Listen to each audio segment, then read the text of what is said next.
things are necessary when exploring Egypt: water, a good camera, and an omnipresent voice coming from nowhere.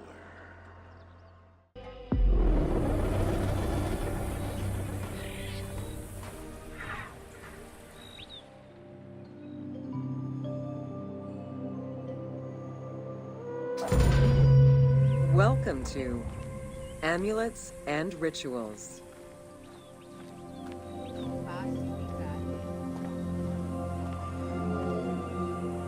Ancient Egyptians believed the world was a chaotic place, filled with supernatural forces. They knew that art and words gave life and power to things. Carved with images from hieroglyphs or in the shapes of gods, amulets were highly personal objects that warded off dangers and disease while attracting success. Some amulets were temporary, intended to solve a specific problem, while others were meant to be worn forever into the afterlife.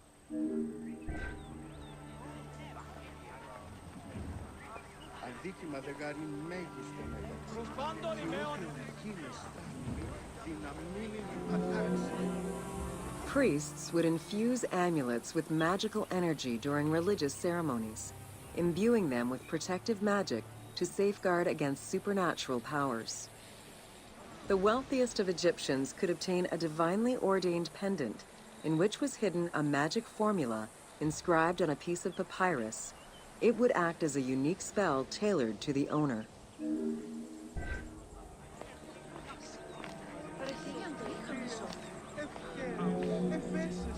Religion was so important to ancient Egyptians that it permeated every aspect of their daily lives.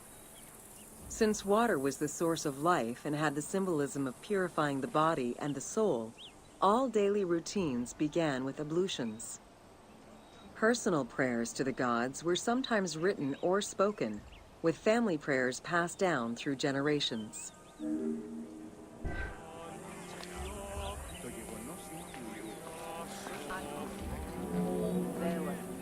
There was a complete calendar of each of the religious days, both good and bad, illustrating the appropriate daily rituals. Along with wine, milk, and ointments, offerings to the gods consisted of small amulets to life-size statues and family shrines. During the Greco-Roman period, offerings to the gods consisted of mummified animals: cats for Bastet, dogs for Anubis, and birds for Thoth.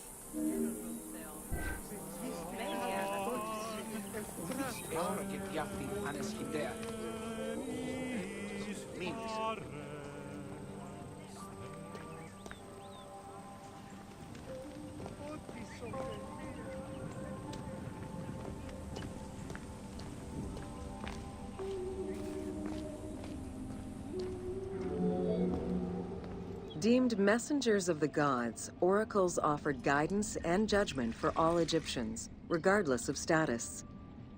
Crucial advice was offered on everything from day-to-day farming management to a pharaoh's decision on whether to start a war.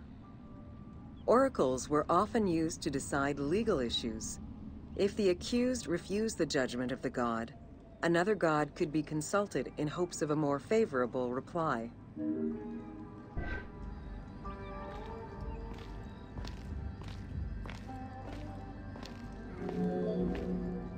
It was oracles that guided the Greek sailor Batos to the coast of Libya, where he founded a colony known as Cyrene.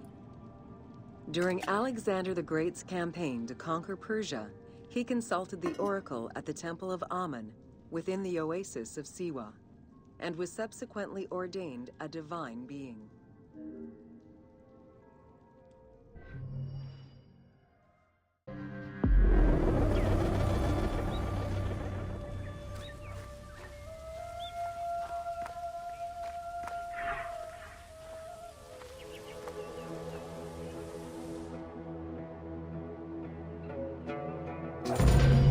Welcome to Temples and Rituals of Ancient. During rituals and festivals, the god was carried on a solar barge between the areas of a temple or the temples of different cities. Funerary carvings and paintings covering thousands of years, as well as the Book of the Dead, depict the same ship and oar design. Solar barges have been uncovered near or within several pharaohs' tombs. They were intended to carry the pharaoh into the afterlife.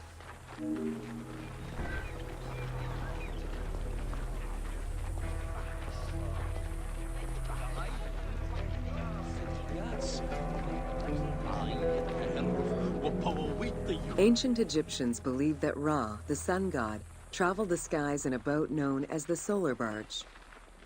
The solar barge was believed to cross over to mythological lands.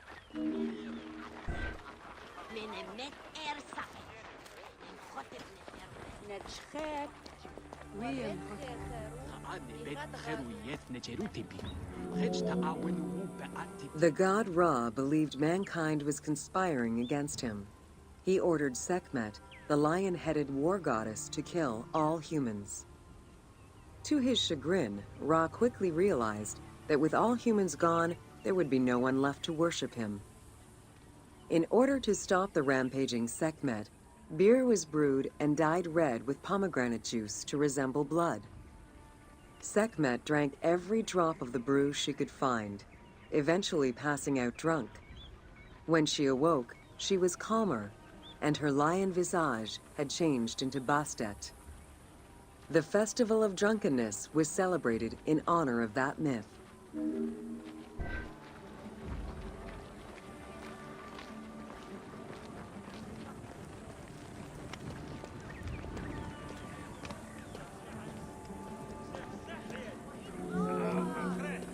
Unlike the daily rituals that took place in the temple and were performed by priests, festivals allowed the entire population of the city to participate.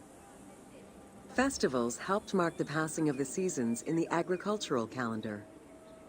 In reflecting the cycles of life, festivals offered a sense of consistency and structure for the regular citizens, thus reinforcing the sense of order that pharaohs were to provide for the citizens of Egypt as part of their godly duties.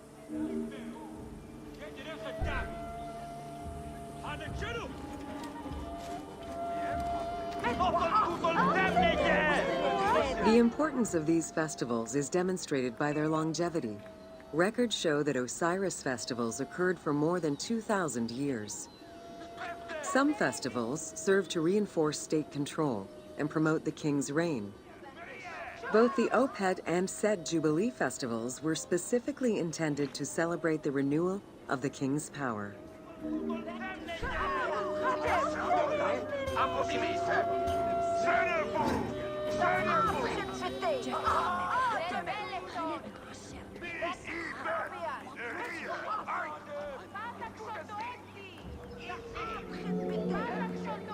The temple hierarchy consisted of high priests, several types of priests, scribes, and servants.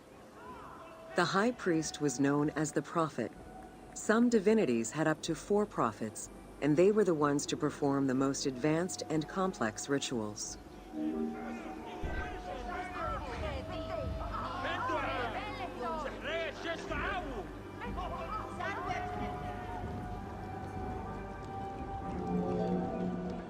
Egyptian priests were not confined to solely religious tasks, and in fact had crucial roles in Egypt's administration, most of which served to reaffirm the pharaoh as the proper vessel for the gods.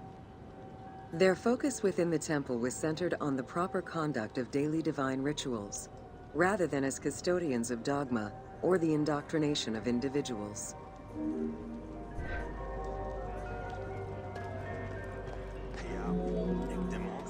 Scribes were custodians of the sacred sciences. Some priests were associated with the funeral rites and were considered the group with medical knowledge. The servants of the Ka were low-ranking priests who carried food and offerings in funerary rituals. Lector priests were distinguished by their ability to read, and their main duty was to recite specialized religious texts in both temple and funerary rituals.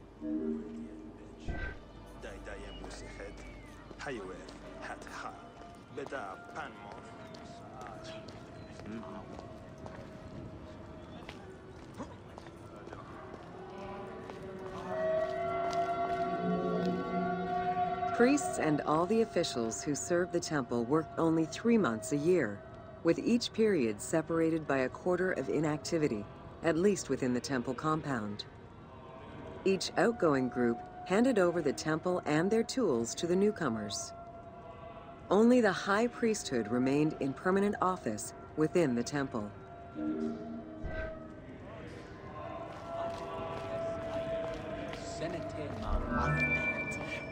The most sacred part of the temple was referred to as Jesser Jesseru, the Holy of Holies.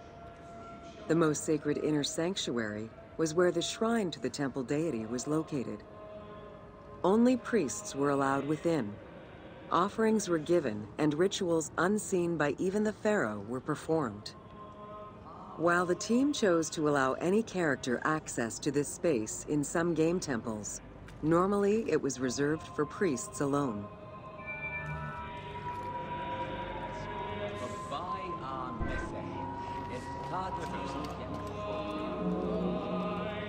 Pharaohs and their priests often chose the site of these sacred temples because of some mythological connection or an alignment with the cardinal points and certain stars. Once selected, a foundation ritual was performed. The pharaoh was required to complete 10 steps in the ritual, which required a mix of offerings as well as specific construction techniques. Once the temple was complete, construction of the chamber containing the shrine, or naos, began.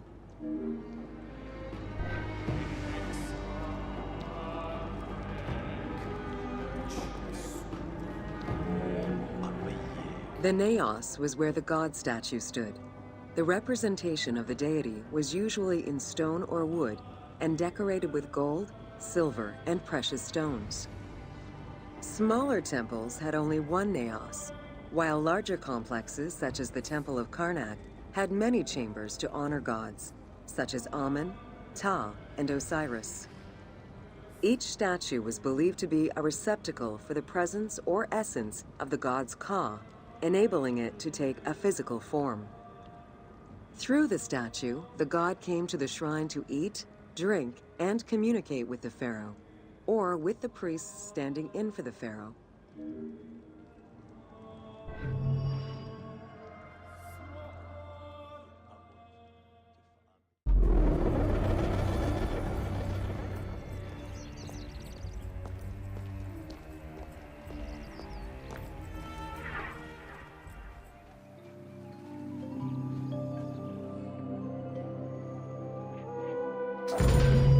Welcome to Temples and Priests.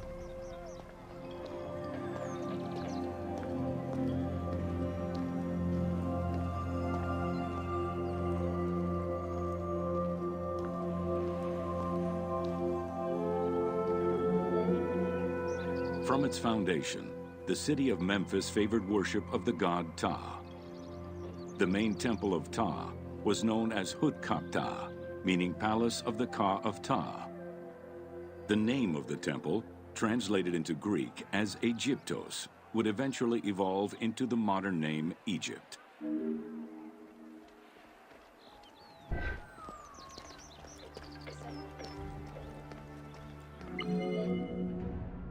Temples were the center of religious, political, and economic life in ancient Egypt. These sacred places were viewed as the literal home of the gods and goddesses. As such, every aspect of them required care and reverence, all of which was accomplished through elaborate ritual.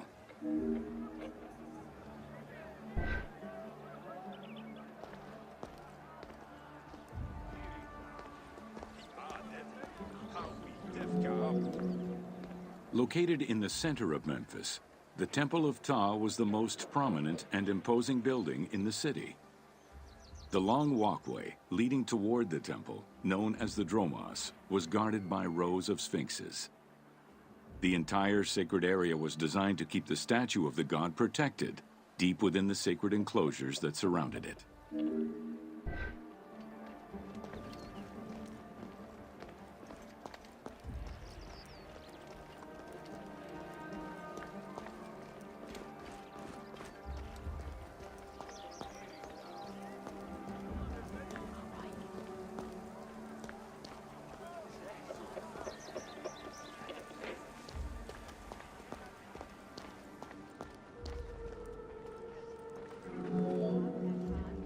The dromos opened into a courtyard, with the surrounding portico graced with columns carved to resemble palm trees. During special festivals, the general population was allowed to enter this location, but under no circumstances would they be allowed into the sacred spaces beyond the courtyard.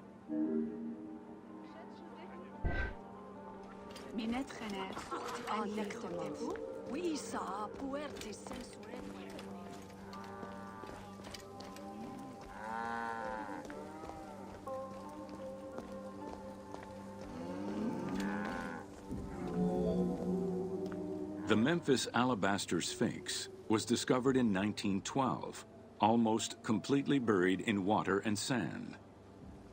8 meters in height and weighing in at roughly 90 tons, it is still mounted on its original pedestal.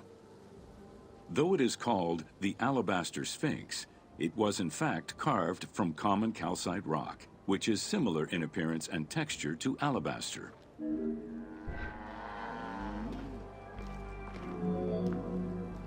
Erosion has destroyed the original engravings, making it difficult to determine when it was created. Egyptologists believe that its facial likeness resembles Amenhotep II, and so it could have been sculpted somewhere between 1700 and 1400 BCE. It is believed that this monument once stood outside of the Temple of Ptah and was integrated into subsequent extensions to the complex.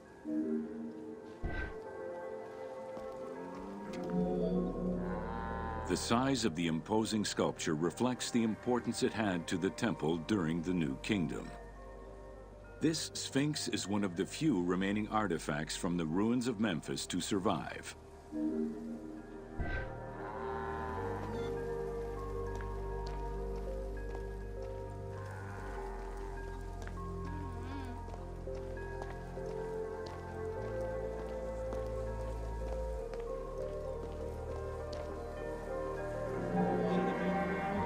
In Egyptian culture, some animals were associated with gods, while others were considered to be living gods. The Apis bull was believed to be a divine entity. The earliest mention of the Apis bull in ancient Egypt goes back as far as the first Egyptian dynasty.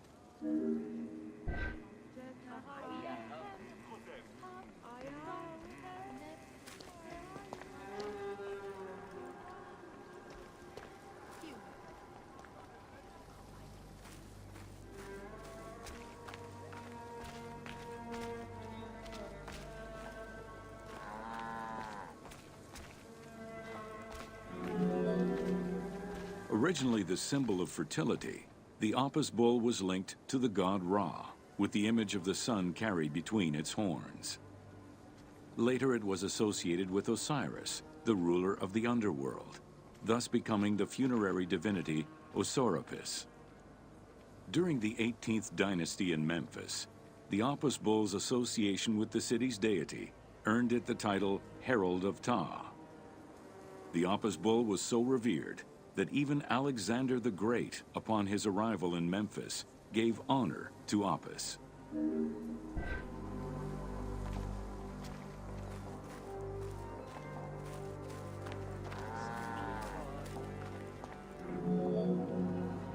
The Apis bull lived with its harem in a sacred barn located in an enclosure in the Temple of Ptah.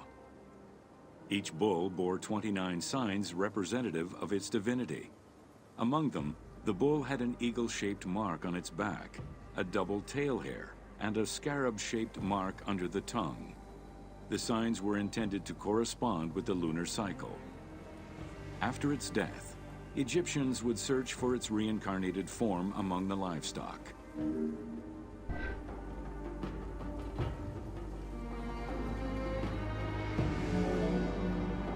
Like other living divinities, the mortal incarnation of the Apis bull was prayed to, and when it died, it was given a luxurious funeral, which included mummification. Until the reign of Ramses II, the Apis bulls were buried in individual graves in Saqqara.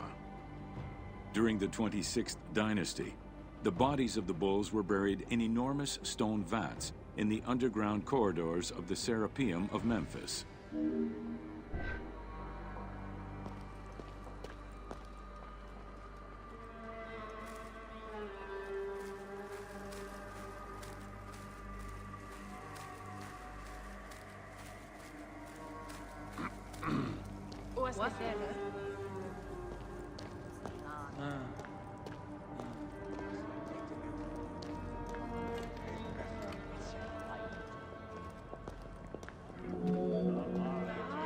Ancient Egyptians believed that temple rituals were essential to maintain order in the cosmos and allow communication between humans and gods.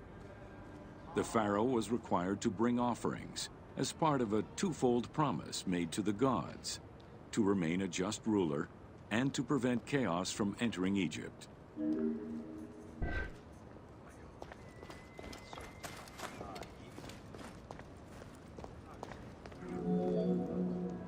Details of the ceremonies found on temple walls provide a thorough overview of the stages of the daily ritual.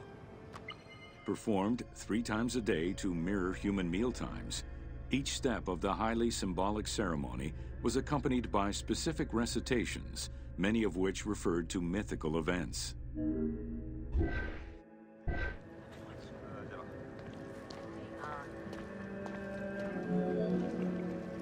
The high priest would first awaken the sleeping god with a chant.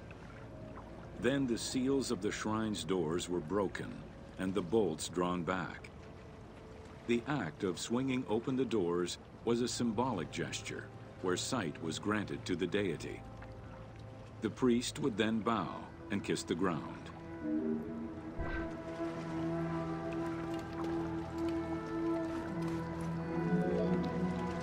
The god was then washed with incense-infused water and its mouth rinsed with mineral salts. The cleansing was followed by adorning the statue with jewels and royal garments. The final ritual required the priest to sweep away any footprints in order to prevent evil from approaching the god.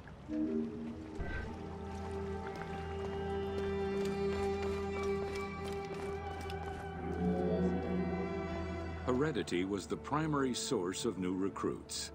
Rarely was an outsider allowed this position. At the top of the temple hierarchy was the high priest. Each temple dedicated to a god had at least one high priest devoted to its care and service. During the Ptolemaic dynasty, one family held the position of high priest in Memphis for almost 300 years.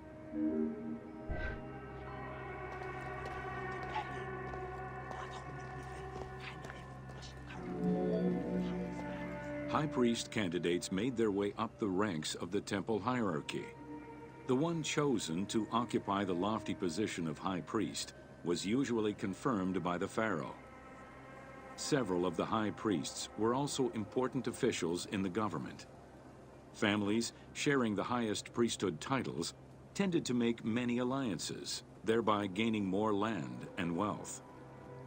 Shifting balances of power sometimes resulted in more or less open conflicts between the priesthood and the pharaohs.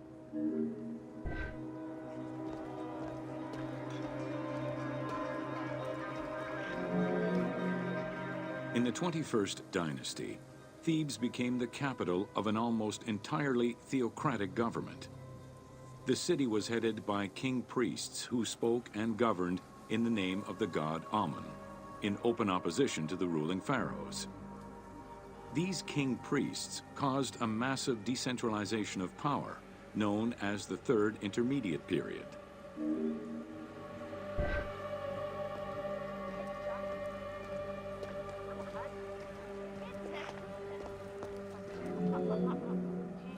The educational institution in ancient Egypt was known as the House of Life. Attended by the offspring of the elite and the clergy, it was a place tailored to the social status of its attendees.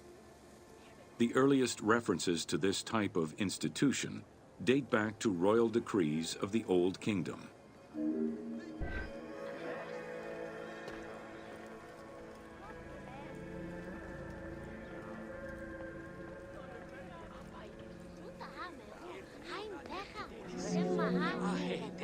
Only 2 known centers have been uncovered, one in the abandoned city of Akhetaten, and one at the temple of Ramses II on the west bank of Thebes.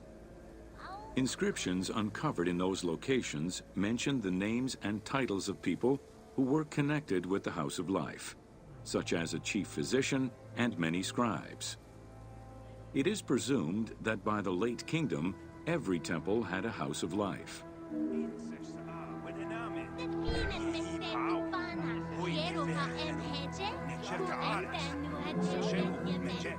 The House of Life offered training for the elite, destined for occupations such as astronomers, doctors, veterinarians, diplomats, architects, translators, or theologians. Some institutions focused on specific disciplines, making them a central hub for the country.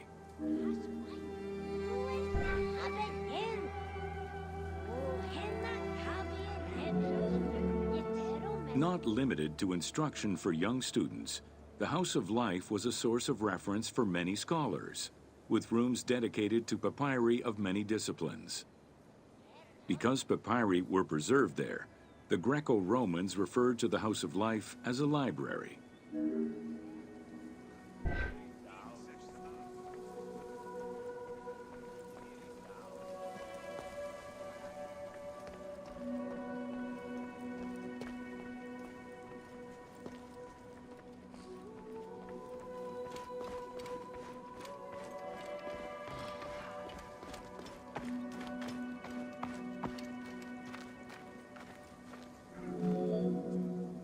Ancient Egyptian economy was based on an unequal system of redistribution of goods. The state of Egypt collected the crops, and the temples distributed them throughout the provinces. Since the only people capable of counting and ensuring a fair redistribution were the educated scribes, this meant that the temples played a pivotal role in this process.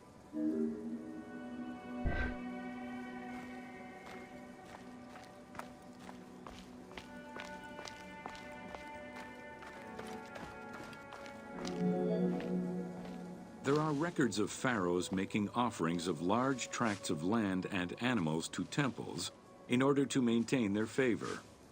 Ramses III offered generous gifts to the temple of Amun in Karnak in such a manner.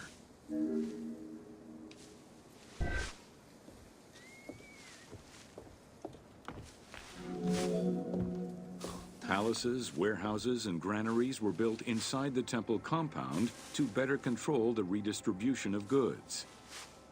The size of the recorded numbers of goods, combined with every other function filled by temples, only serves to confirm their might as economic, religious, and political centers of power within Egypt.